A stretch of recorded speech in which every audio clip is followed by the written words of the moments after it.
ओम नमोर्यन्ताणं नमो सिद्धाणं नमो आर्याणं नमो वज्रायाणं नमो लोहे सव्वसाहुणम्। मंगलम भगवान वीरो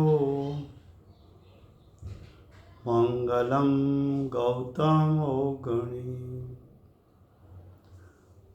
मंगलम कुंदकुंदार्यो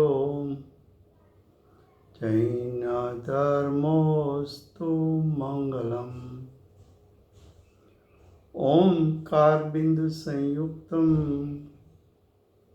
नित्यं जायन्ति योगिनां कामदं मोक्षदं चैव। ओंकाराय नमो नमः। अहोपकार जिनवर्नो कुंदनो ध्वनि दिव्यनो जेन कुंद ध्वनियाप्या अहो आगुर काननो। तुझ ज्ञान ध्यान नो रंग अमया दर्श रहो। ओ शिव पद तक तुझ संग माता मात। ये समयसार नाम का परम अध्यात्म शास्त्र है। भगवत कुंकुंदाचार्य देव ने मांगलिक करके प्रतिज्ञा की है कि मैं समयसार को कहूँगा। समयसार में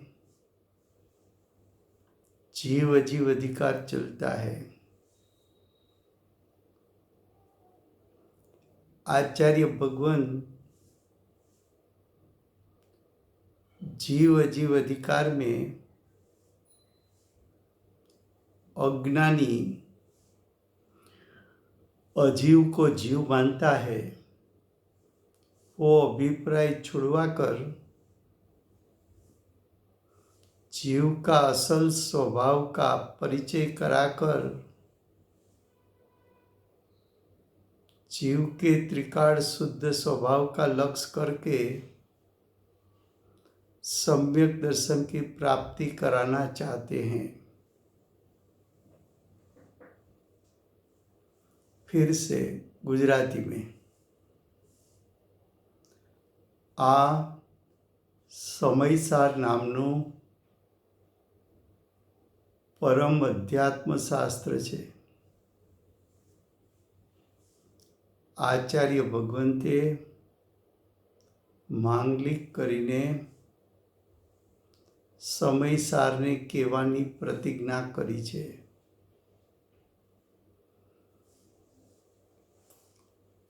समयसार में जीव जीव अधिकार चाले छे। जीव जीव अधिकार में अज्ञानी अजीव ने जीव माने छे।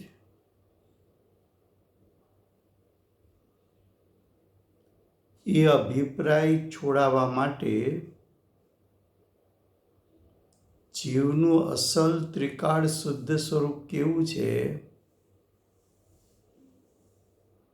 ए दर्शावीने एनु लक्ष्य करावीने जीवने सम्यक दर्शन ज्ञान चारित्र आचार्य भगवान प्रगट करावा मांगे छे। देखो गाथा श्लोक 34 उसका भावार्थ।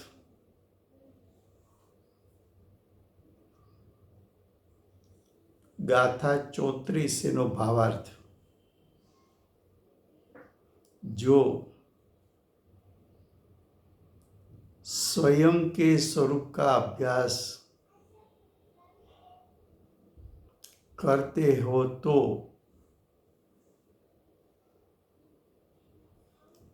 उसकी प्राप्ति अवश्य होती है। क्या कहा? जो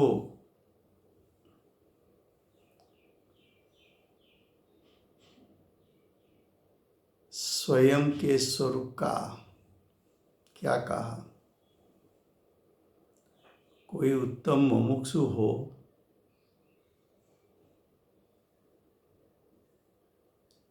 उसको अंदर से जिज्ञासा हुई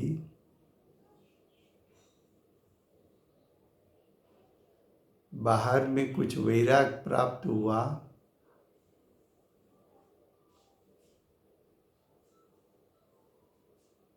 कि आत्मा का स्वरूप क्या है,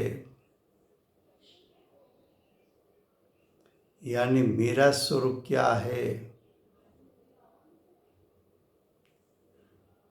यानी मेरा स्वस्वभाव क्या है।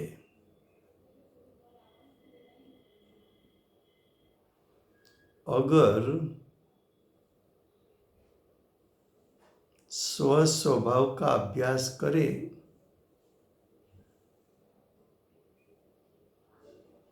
तो उसकी प्राप्ति यानी उसका ज्ञान और अनुभव और उसकी प्रतीति अवश्य होती है। क्या कहा?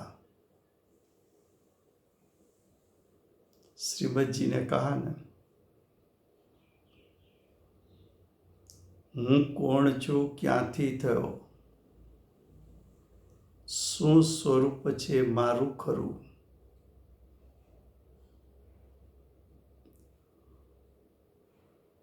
હું કોણ છું? હું જીવ છું કે હું શરીર છું? હું કોણ છું? હું જીવ છું, ચૈતન્ય સ્વભાવી જીવ છું કે હું રાગી દ્વેષી જીવ છું? હું કોણ છું? ચેતન કે અચેતન? હું કોણ છું? પોતાના સ્વરૂપનો, પોતાના સ્વસ્વભાવનો હું જ્ઞાન દર્શનમય, હું ચૈતન્ય સ્વરૂપ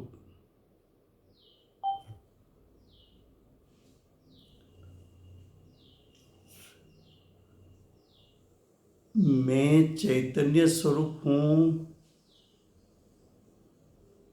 कि मैं स्पर्श रस गंध वर्ण वाला हूँ?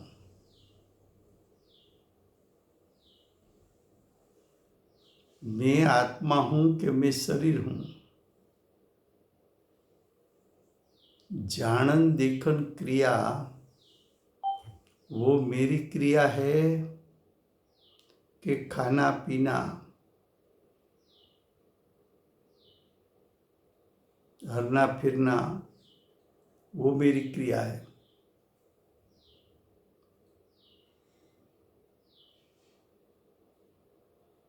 कभी भी स्वयं के स्वरूप का अभ्यास नहीं किया।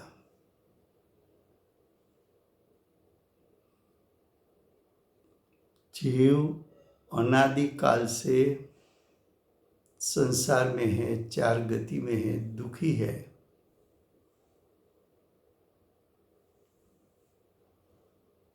तो मेरा मोक्ष क्यों नहीं होता? मेरा दुख टल के सुख की प्राप्ति क्यों नहीं होती?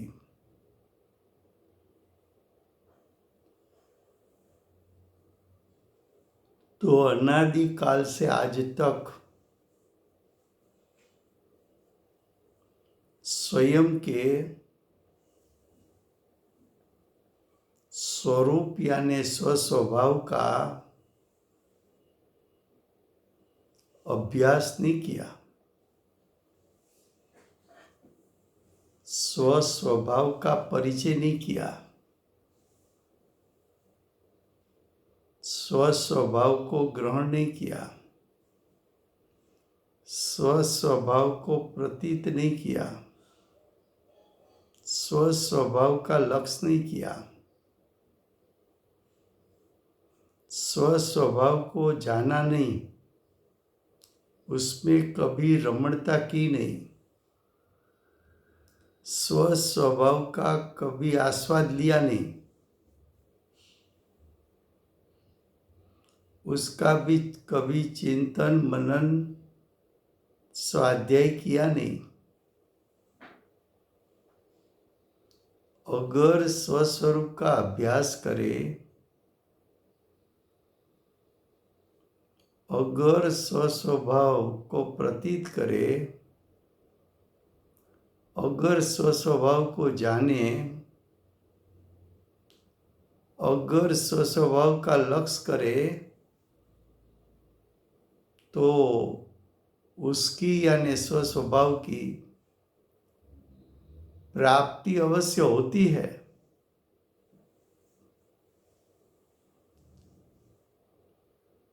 आगे कहा,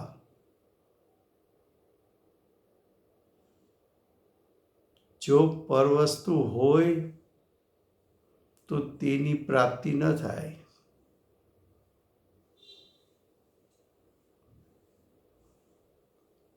परवस्तु तेरा स्वस्वभाव के अलावा जो कुछ है, राग द्वेष को भी परवस्तु कहा। 8 प्रकार के द्रव्य कर्म को भी परवस्तु कहा। द्रव्य मन, शरीर, 5 इंद्रिय, उसको भी परवस्तु कहा। 10 प्रकार का परिग्रह, उसको भी परवस्तु कहा।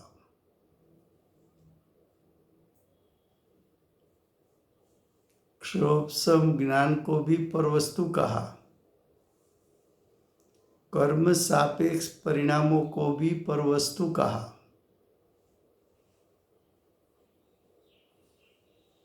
स्व का लक्ष्य करने से परवस्तु की प्राप्ति नहीं होती।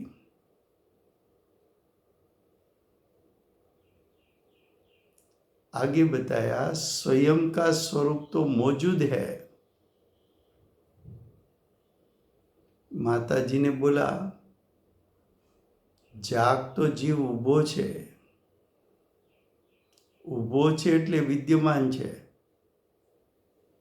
મौजूद છે, એનું અસ્તિત્વ છે, એની હાજરી છે, એની ઉપસ્થિતિ છે। क्या कहा? जागता हुआ जीव कहाँ जाएगा? जागता हुआ यानी ज्ञान दर्शन में स्वाभाविक जीव, ज्ञान और दर्शन उसकी ज्योत जलती है, वो स्वभावमयी है।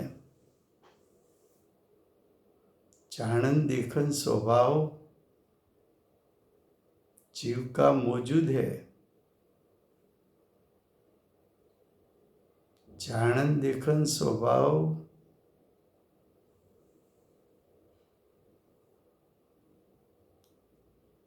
जानन देखन स्वभाव वेदन में आता है।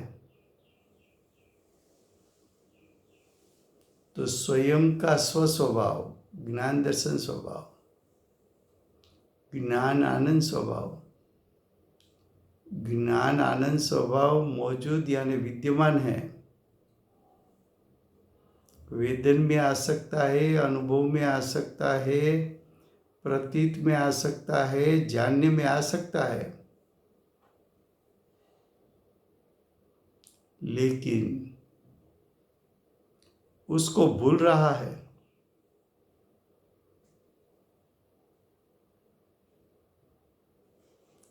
स्वयं की विद्यमानता होने पर भी स्वयं को भूल गया।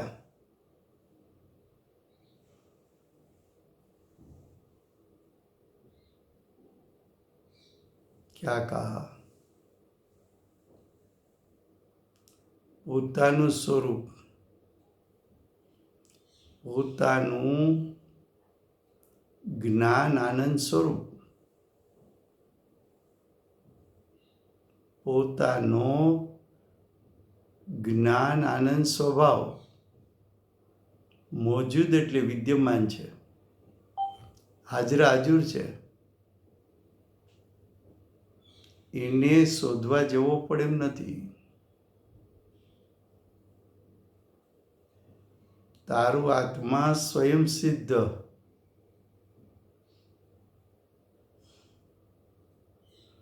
વિદ્યમાન વિદ્યમાન વિદ્યમાન વિદ્યમાન, અનાદિથી અનંતકાળ પ્રતિ સમય વિદ્યમાન.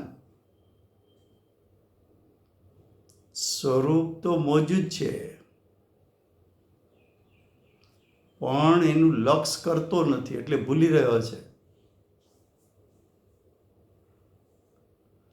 પ્રત્યેક સમયે જીવનો ઉત્પન્ન થતો જ્ઞાન દર્શન ઉપયોગ એવો અજ્ઞાનીને પણ પ્રતિ સમય જ્ઞાન દર્શન ઉપયોગ ઉત્પન્ન તો થાય છે. ઉત્પન્ન થતાની સાથે પરનો મહિમા કરતો એ જ્ઞાન દર્શન ઉપયોગ ઉત્પન્ન થયો. એ ઉત્પન્ન થતો જ્ઞાન દર્શન ઉપયોગ પરને જાણવામાં દેખવામાં રોકાઈ ગયો.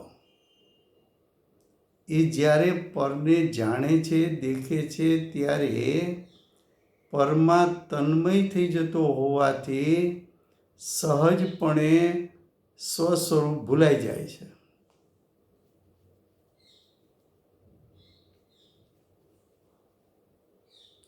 અનાદિથી આજ દિવસ સુધી આપણે એટલે અજ્ઞાનીએ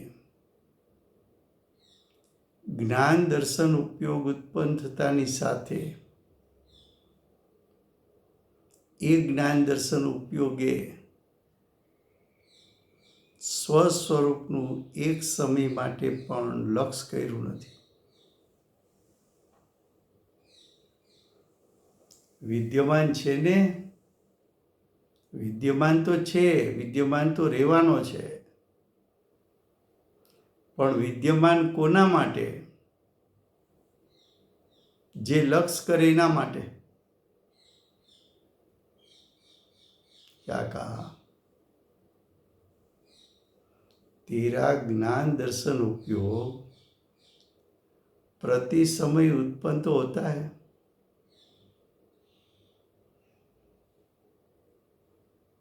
चाहे अज्ञान दशा हो ज्ञान दशा हो, ज्ञान दर्शन उपयोग का प्रति समय परिणमन उत्पन्न तो होता है. वो उत्पन्न होता हुआ ज्ञान दर्शन उपयोग ने आज तक स्वयं के ज्ञान आनंद स्वरूप स्वभाव का लक्ष्य किया नहीं.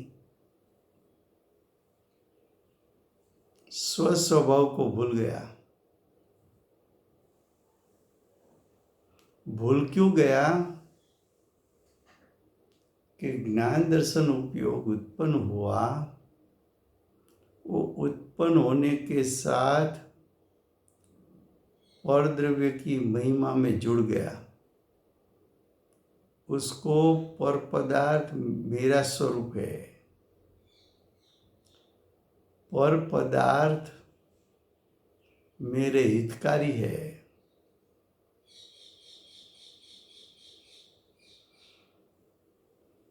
तो मोह राग दोनों के साथ ज्ञान दर्शन उपयोग उत्पन्न हुआ. तो जीव की दशा में अज्ञान, मिथ्यात्व और राग की उत्पत्ति हुई, तब लक्ष्य तो पर का था।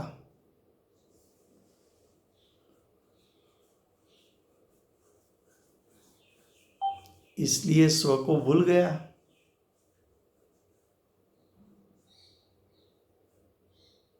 अब आगे कहते हैं, अगर चेत कर देखे तो पास में ही है। क्या कहा? अगर चेतना यानी जानना, अगर स्वस्वरूप को जाने देखे तो ज्ञान दर्शन मई ज्ञान आनंद स्वरूप तो तेरे पास ही है। जब चाहे तब तो उसका लक्ष्य कर सकता है।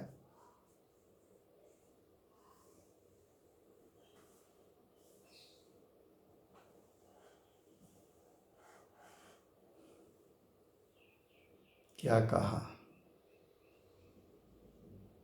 मैं ज्ञायक हूं, मैं दर्शन ज्ञानमयी हूं, मैं आरोपी हूं, मैं सुख स्वभावी हूं।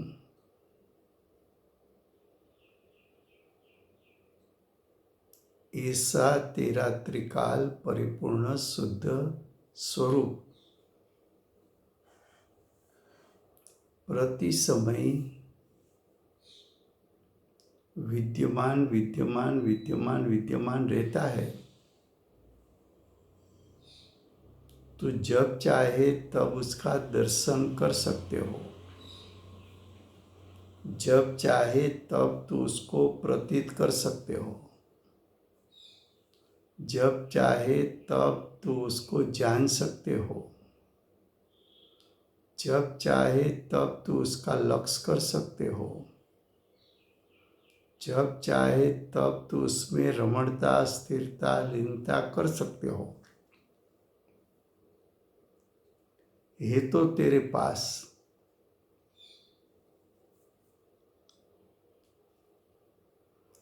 ગુજરાતીમાં કહેવત છે, કાંખમાં છોકરું અને બાર શોધે છે।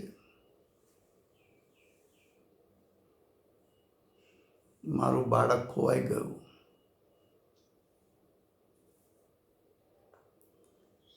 પોતે સ્વયં આત્મ સ્વરૂપ છે, પણ પોતાનું શું સ્વરૂપ છે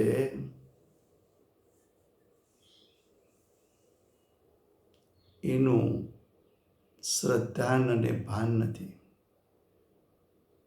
એટલે કે શ્રદ્ધાન અને જ્ઞાન નથી। ભૂલાયેલું આવું સ્વરૂપ जो स्वरूप को तू भूल गया, जो तू स्व का स्वरूप भूल गया, उसके लिए कहा आगे कि यहाँ 6 मास का अभ्यास कहा है। स्वस्वरूप का अभ्यास 6 मास के लिए कर।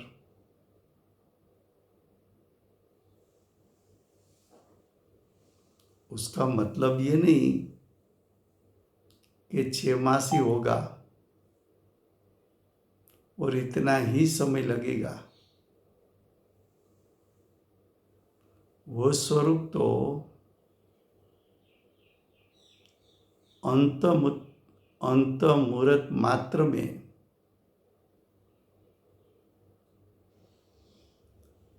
अंत मुहूर्त, मुहूर्त का अर्थ है 48 मिनट। अंत मुहूर्त का अर्थ है 48 मिनट से अंदर का काल। तो 48 मिनट के अंदर तेरा स्वस्वरूप प्राप्त हो सकता है। ज्यादा से ज्यादा समय 6 मास बताया। जब जीव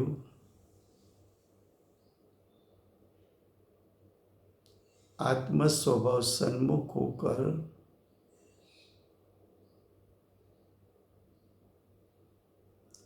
पांच लब्धि में से पसार होता है और पंचम लब्धि के आखिरी समयों में जो स्वस्वरूप का भान यानी श्रद्धान यानी सम्यक दर्शन होता है, वो काल तो अंतर्मुहूर्त काल है। तो चाहे तो अंतर्मुहूर्त काल में भी प्रकट कर सकता है। ज्यादा से ज्यादा 6 मास।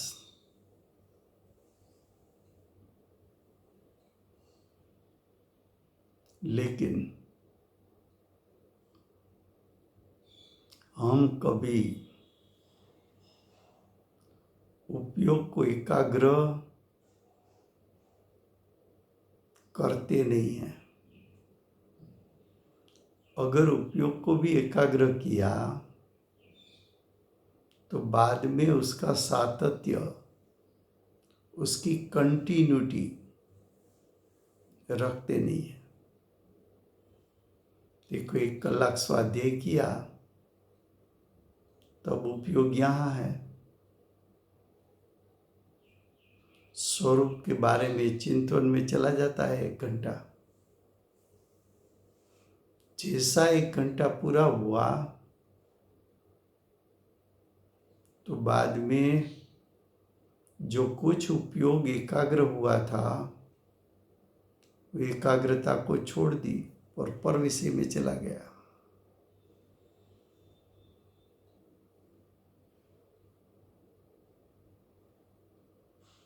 तो जब उपयोग पर विषयों में चला गया और एकाग्रता छूट गई, ऐसा उपयोग विनायक को ग्रहण कर सकता नहीं है।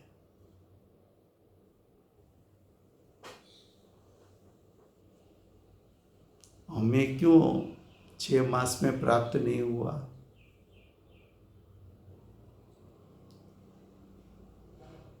हमें तो गुरुदेव कितने साल पहले मिले थे, तब से हम तो स्वाध्याय करते हैं, फिर भी सम्यक दर्शन हमें क्यों प्राप्त नहीं होता?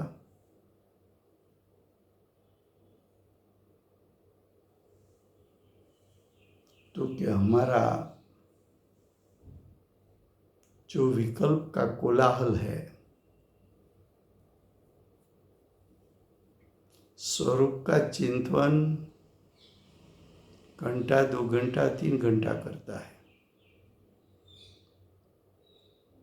और कोलाहल का चिंतन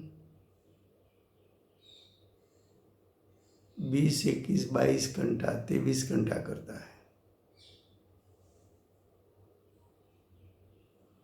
इसलिए उपयोग की एकाग्रता रहती नहीं।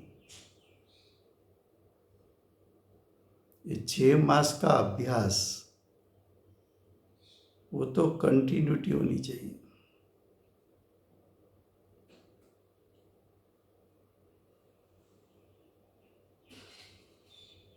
तो आगे कहा, उसका होना यानी स्वरूप की प्राप्ति होना तो अंतर्मुहूर्त मात्र में ही है। एक अंतर्मुहूर्त काल तेरा उपयोग स्वभाव की ओर ले जा।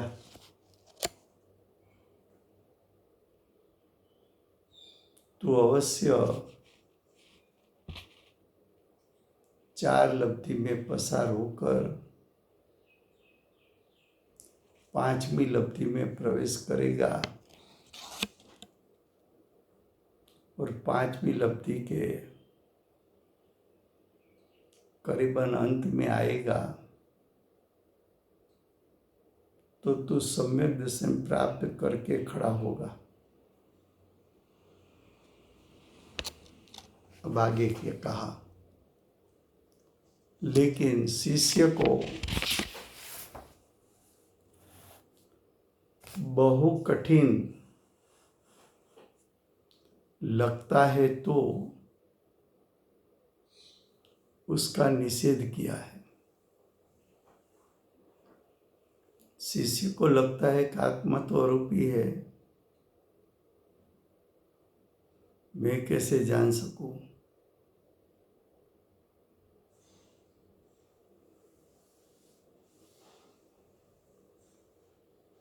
भूतकाल में अनंत अरिहंत सिद्ध हुए, अनंत आचार्य उपाध्याय साधु हुए, अनंत श्रावक श्राविका हुए, अनंत सम्यक दृष्टि हुए। सभी को स्वयं का स्वस्वरूप प्राप्त हुआ।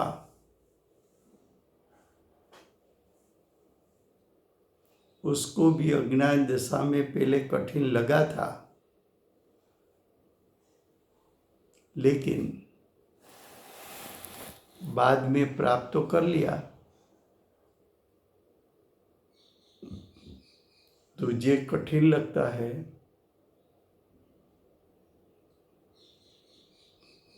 स्वघर कठिन लगता है, स्व स्वभाव कठिन लगता है, स्वघर में प्रवेश करना कठिन लगता है, स्व को प्रतीत करना कठिन लगता है, स्व को जानना कठिन लगता है, स्व में स्थिरता करना, रमणता करना, एकाग्र होना, उसका लक्ष्य करना क्या कठिन लगता है।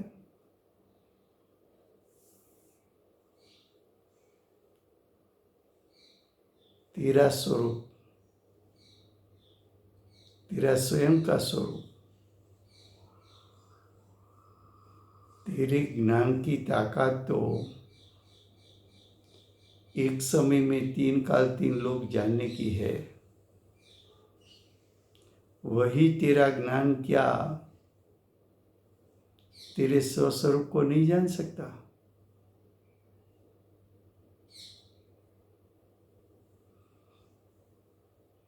तो तेरा स्वरूप प्रतीत में लेना जानना कठिन नहीं है।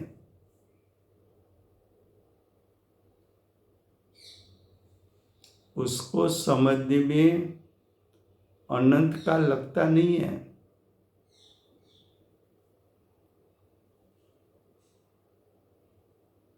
तो बहुकाल लगे तो ज्यादा से ज्यादा 6 महीना लगेगा। अनंत बहु संसार के लिए निकाला,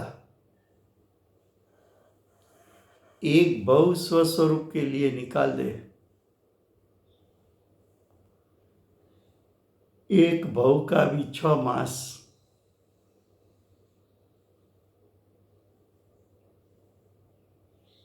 नरक गति, देव गति, सागरोपम कायुष। सागरोपम किसको कहे? असंख्य अब्जों वर्ष ऐसा काल नरक गति के दुखों में निकाला। इतना काल देव गति में अनुकूलता में निकाला, लेकिन स्वस्वरूप को नहीं जाना। यहाँ असंख्यात अब्जों वर्ष की आवश्यकता नहीं है। आचार्य भगवान कहते हैं 6 मास। 6 मास प्रामाणिकपणे स्वस्वरूप को प्रतीत करने के लिए, स्वस्वरूप को जानने के लिए निकाल।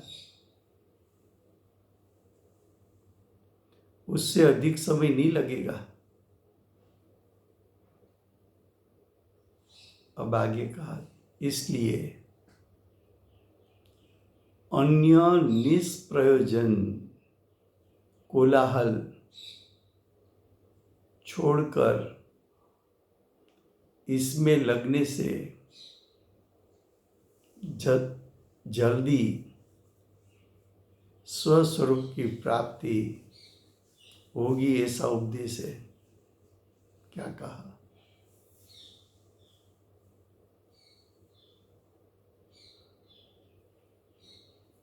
निष्प्रयोजन कोलाहल, बाहर का सब कार्य हमें प्रयोजनभूत लगता है।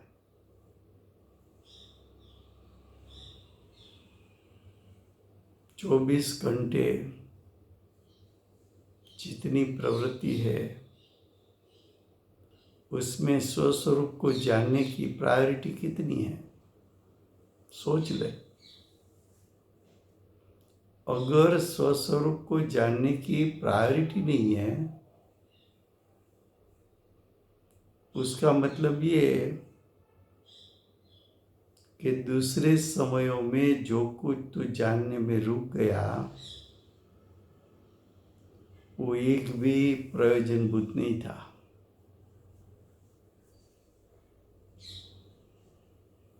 निष्प्रयोजन, जिसमें तेरा कुछ भी हित नहीं, जिसमें से सुख, अतीन्द्रिय सुख प्रकट होने वाला नहीं है, जो तेरा स्वस्वभाव नहीं है, ऐसे निष्प्रयोजन वस्तु में विकल्प करना कोलाहल,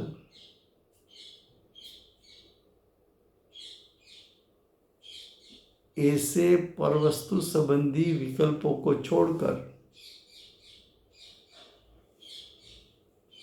इसमें यानी स्वस्वरूप में लगने से स्वस्वरूप को प्राप्त करने के अंदर में से धगस होनी चाहिए, जागृति होनी चाहिए। तब स्वस्वरूप प्राप्ति होती है, ऐसा उपदेश है। ये हुआ 34 नंबर का श्लोक का भावार्थ। अब गाथा 45। अब भगवत कुनकुंदाचार्य देव शिष्य के मुख में प्रश्न रखते हैं। प्रश्न क्या है कि ये अध्यवसान आदि भाव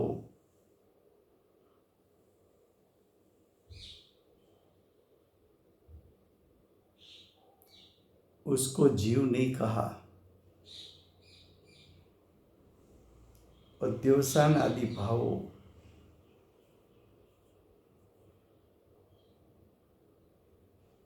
यानी कर्म के उदय में जुड़कर उत्पन्न होते हुए भाव अध्यवसान यानी विपरीत अभिनिवेश के साथ उत्पन्न हुए राग द्वेष,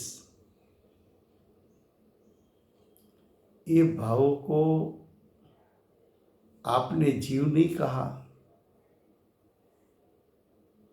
अध्यवसान आदि भाव उत्पन्न तो जीव की सत्ता में होता है,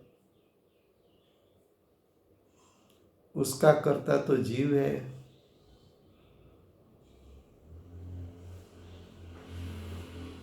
ऐसा भाव पुद्गल में होते हुए तो दिखने में आता नहीं है।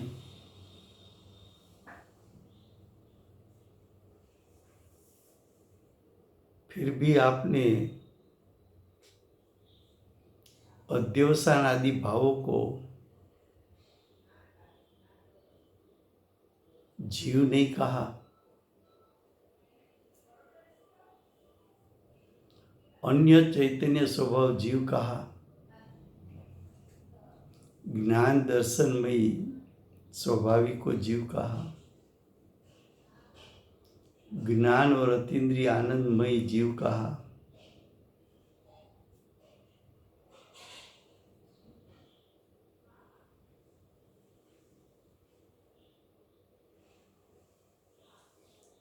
और ऐसे भाव भी,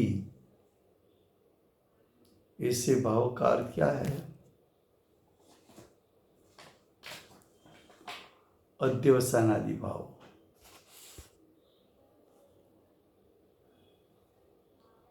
ये जो अध्यवसान आदि भावों है,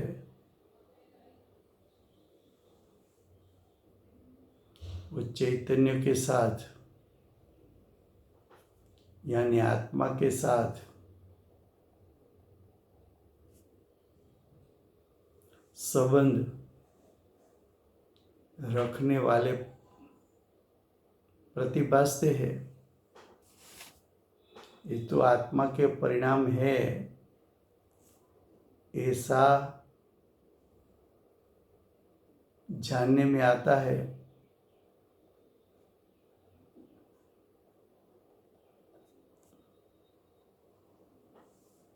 और चैतन्य के अलावा यानी आत्मा के अलावा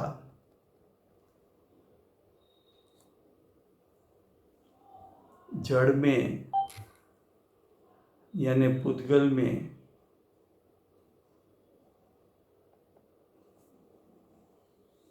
तो दिखने में आता नहीं। अध्यवसान आदि भावों जीव की सत्ता में होता है, जीव के क्षेत्र में होता है, जीव के असंख्यात प्रदेश से उत्पन्न होता है, ऐसा दिखने में आता है। लेकिन अध्यवसान आदि भाव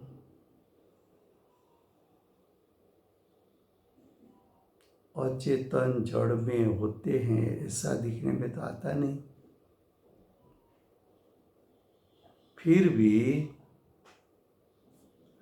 भी उसको यानी अध्यवसान आदि भावों को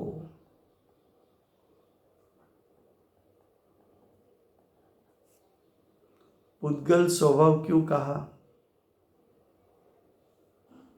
वो पुद्गल का स्वभाव है ऐसा क्यों कहा?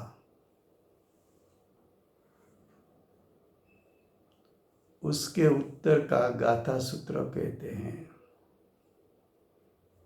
फिर से गुजराती में,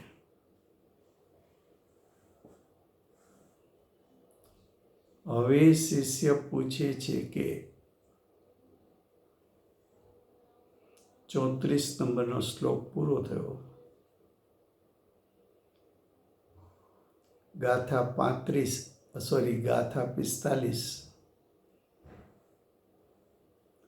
એનું હેડિંગ શિષ્યના મુખમાં પ્રશ્ન મૂકે છે કુમકુંદાચાર્ય દેવ।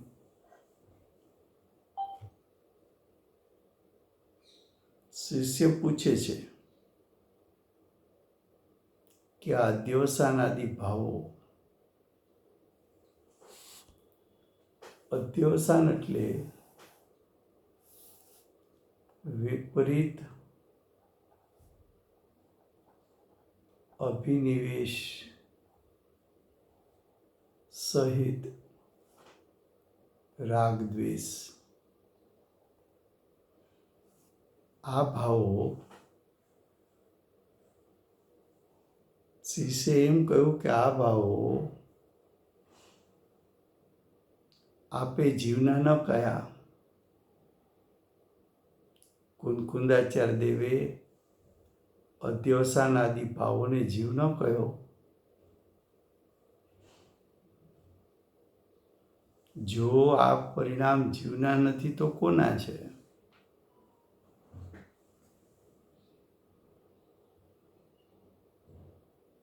તમે તો ચૈતન્ય સ્વભાવને જીવ કહો છો. તમે તો જાણન દેખન સ્વભાવ ને જીવ કહો છો.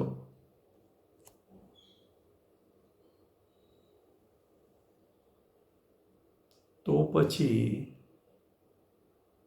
આ ભાવો એટલે અધ્યવસાનાદિ ભાવો પણ ચૈતન્ય સાથે સંબંધ રાખનારા પ્રતિભાસે છે. આ અધ્યવસાનાદિ ભાવો જીવની સત્તામાં થાય છે, માટે જીવ સાથે સંબંધવાળા છે. જીવના સ્વક્ષેત્રમાં થાય છે, માટે જીવ સાથે સંબંધ રાખવાવાળા છે. એમ અમને જણાય છે. પ્રતિભાસે છે એટલે જણાય છે.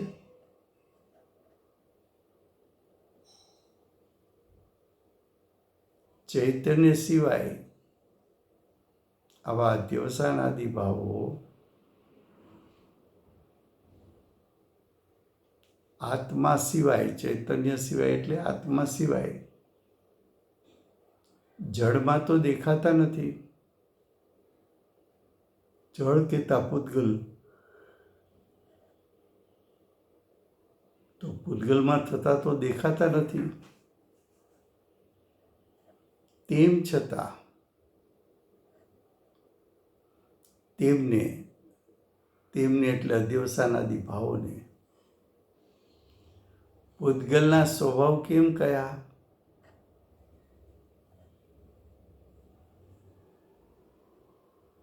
શિષ્યને ક્યાં કેમ લાગે છે કે આચાર્ય ભગવાન ભૂલથી જીવના પરિણામ હોવા છતાં પૂતગલના કેમ કહે છે?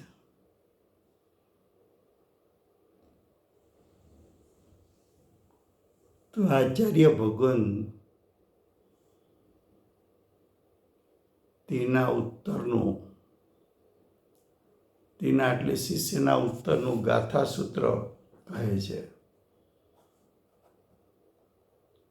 તો શિષ્યને ઉત્તર આપવા માટે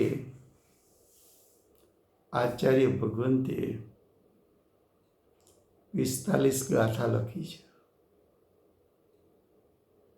કે શા માટે અધ્યવસાનાદિ ભાવો પૂતગલના નથી, અને શા માટે અધ્યવસાનાદિ ભાવો શા માટે જીવના નથી, અને અધ્યવસાનાદિ ભાવો શા માટે પૂતગલના છે, જળના છે. એના માટે અમે ગાથા સૂત્ર કહીએ છીએ. ગાથા 45.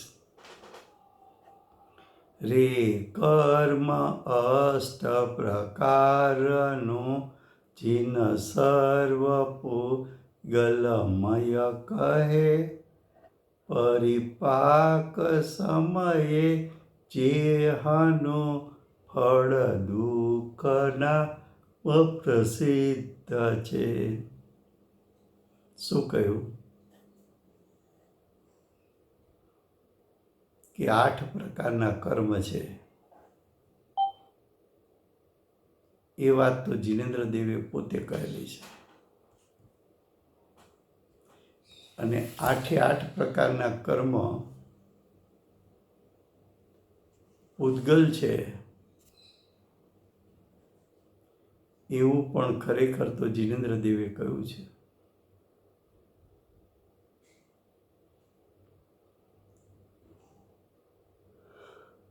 આ 8 પ્રકારના કર્મ એનો અબાધા કાળ પૂરો થતા ઉદયમાં આવીને ફળ આપે છે. એ કર્મના ઉદયના ફળમાં જીવ જોડાતા દુઃખની પ્રાપ્તિ થાય છે. આત્મા તો સ્વભાવથી સુખ સ્વભાવી છે.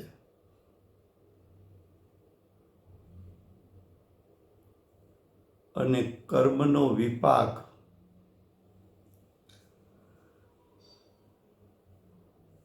એટલે કે કર્મનું ફળ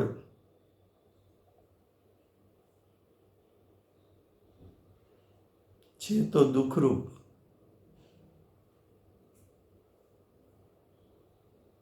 જ્યારે આત્માનું ફળ તો આત્માના પરિણામ સ્વભાવને અનુસરીને પરિણમે છે તો એ તો સુખરૂપ છે.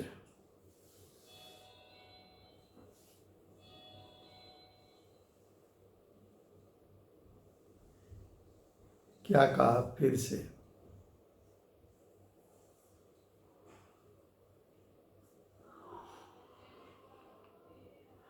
आचार्य भगवान ने कहा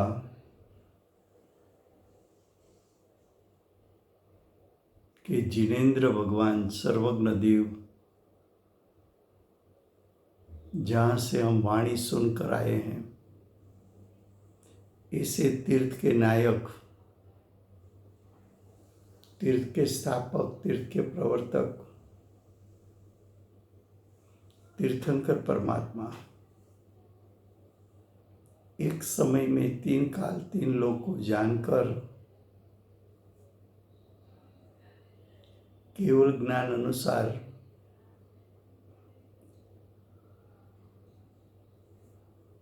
जो दिव्य ध्वनि छूटी, वो दिव्य ध्वनि में आचार्य भगवान ने भगवान के पास सुना कि 8 प्रकारना कर्म, 4 घाती 4 अघाती. एक कर्म तो पुद्गलमयी है.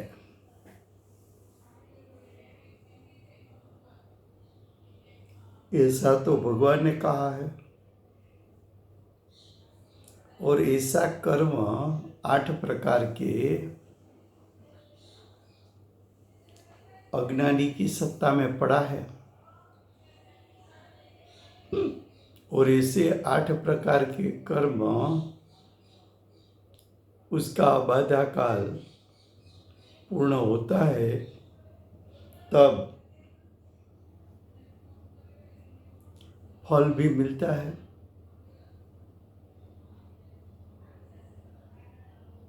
तो कर्म का उदय का फल वो तो प्रसिद्ध दुख रूप है. आत्मा तो स्वभाव से सुख रूप है.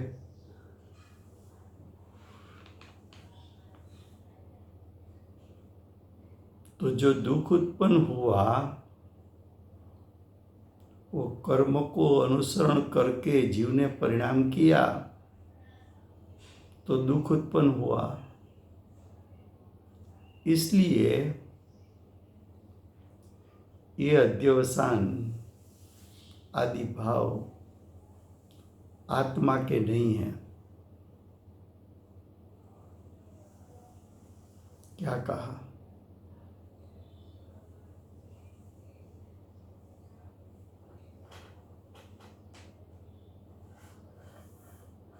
फिर से गाथार्थ. 8 प्रकार का कर्म है. प्रथम 8 प्रकार का कर्म उसकी उपस्थिति है, उसका स्वीकार किया.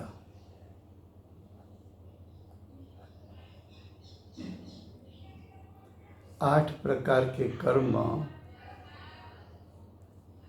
विद्यमान है.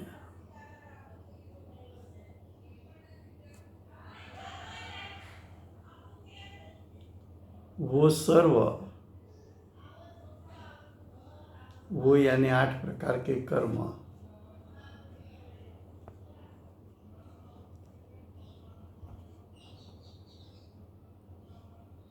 पुद्गलमय है, क्योंकि कर्म तो कार्मण वर्गणा में से बना। कर्म तो कार्मण वर्गणा का परिणाम है।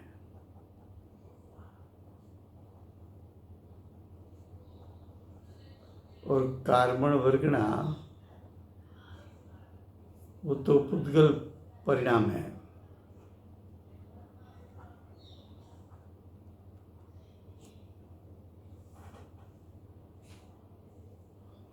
जब ऐसे कर्म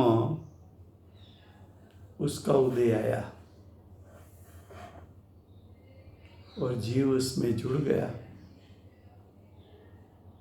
तो जीव की सत्ता में मोह राग द्वेष हुआ। वो मोह राग द्वेष को अध्यवसान कहना है।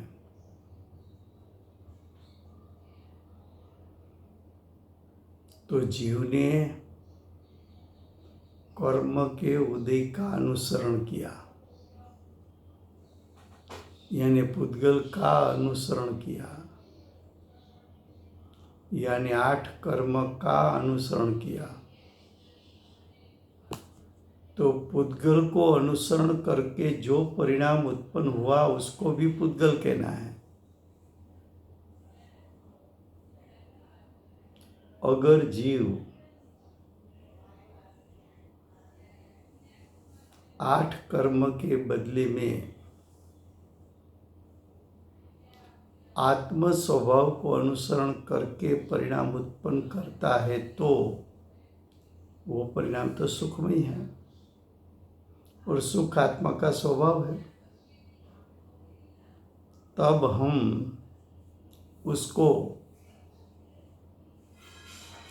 हम उसको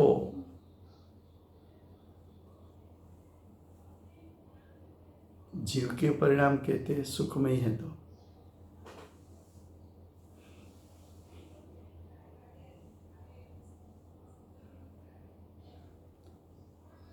तीर्थंकर भगवान की साक्षी बताई कि हम कहते हैं अध्यवसान आदि भाव पुद्गल है, ऐसा सिर्फ नहीं है।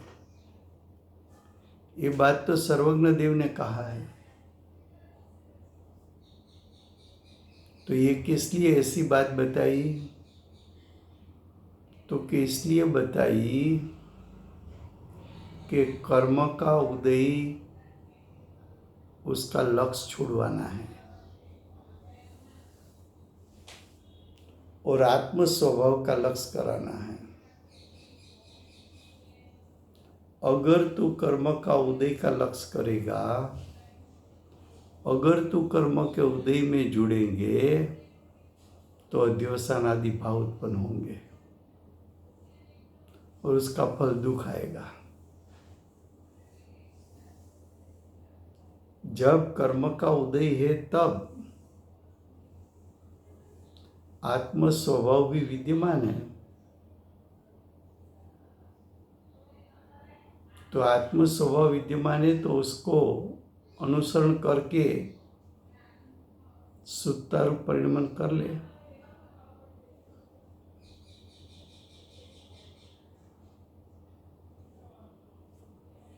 टीका कल चलेगी, समय हुआ है।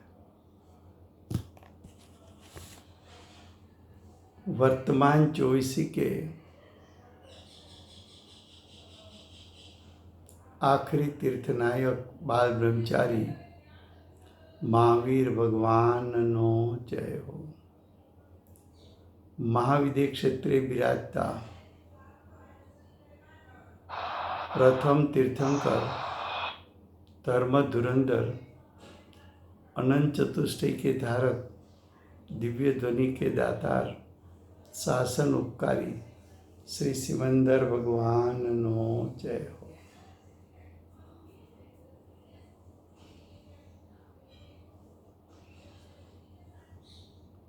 કડીકાળ સર્વજ્ઞ કેવળ જ્ઞાની તળેટીમાં બેઠેલા મહાસમર્થ આચાર્ય ભગવત શ્રી કુંકુંદાચાર્ય દેવનો જય હો. વર્તમાન કાળે અધ્યવસાનથી વેદજ્ઞાન કરાવનાર, તીર્થના નાયક, તીર્થના સ્થાપક, તીર્થના પ્રવર્તક, પરમ કૃપાળુ શ્રી સદગુરુ દેવનો જય હો. પૂજ્ય ગુરુદેવનો તીર્થંકર તરીકે મહિમા બતાવનાર, સ્વાનુભવયુક્ત, જાતિસ્મૃત જ્ઞાનયુક્ત પ્રસમૂર્તિ ભગવતી માતનો જય હો. સમ્યક દર્શનની પ્રાપ્તિમાં નિમિત્તરૂપ અષ્ટજીનવાણી માતનો જય હો.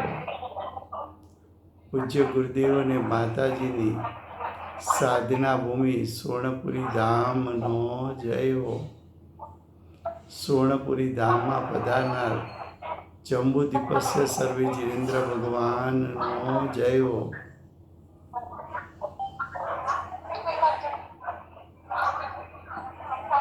ચોવીસ તીર્થંકર પૂર્વે મોક્ષ જનાર શ્રી બાહુબલી ભગવાનનો જય હો. વર્તમાન ગુરુ અને ધાતુકી વિદેહ ક્ષેત્રના ભાવિ તીર્થંકર શ્રી સૂર્યકીર્તિ ભગવાનનો જય હો. All participants are muted and they can unmute themselves. સૂર્યકીર્તિ ભગવાનના સમોસરના મુખ્ય ગણધર દેવેન્દ્ર કીર્તિનાથ ભગવાનનો જય હો. પરમ દિગંબર જૈન ધર્મનો જય હો.